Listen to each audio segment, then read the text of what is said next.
নমস্কার বন্ধুরা, শুভ সন্ধ্যা সবাই রে। তো সবাই নিশ্চয়ই ভালো আছো। আর আজকের দিনটা সকালে ঘুম থেকে উঠতে যাচ্ছি, একটু মেঘলা মেঘলা ভাব। না না না না মেঘলা ভাব না। আজকে সকালে মানে 2 দিন থেকে সকালবেলা ঘুম থেকে উঠে, আমি তো রবিবারে শুক্রবারে বাড়িতে এসেছি, তো শনিবারে তাড়াতাড়ি ঘুম থেকে উঠে কাজটা সারিয়ে স্নান করে দিয়েছি। রবিবারেও ঘুম থেকে উঠে কাজটা সারিয়ে তাড়াতাড়ি স্নান করে দিয়েছি।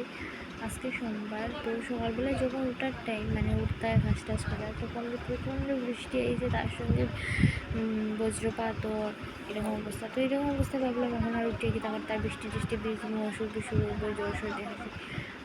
কাজ তো সারাদিন হলেও তারপরেও শেষ হয় না, কাজ তো আর করতেই লাগবে। আর উঠলাম না, তারপরে হঠাৎ ঘুম লেগেছে, হইতে পারি না। উঠছি 8টার সময়, উঠি আর মানে স্নান টান করতে পারছি না, কারণ লেট হয়ে যাবো। শুধু আমার কথা ভাবলে হইতো না, সবার কথা ভাবতে লাগবে। তো তারপরে রান্না বান্না সারিয়া কাজকর্ম শেষ করিয়া আজকে স্নান করতে করতে আমার লেট, মানে সব কিছু শেষে আমার যাই করি, মানে আমার কথা হলো ভালোভাবে যেতে পারি, তো লেট করি। তো সব কিছু শেষ টেষ করে স্নান করতে করছি প্রায় 4টার সময়। স্নানটা শেষ করিয়া এলাম, আইয়া একটু রেস্ট করলাম। তারপরে বিপ্লব বাবা এলাম, খাওয়া দাওয়া করলাম। বিপ্লব ঘুমাই গেছিলো, তারে ঘুম পাতাইছিলাম স্নান করাইয়া।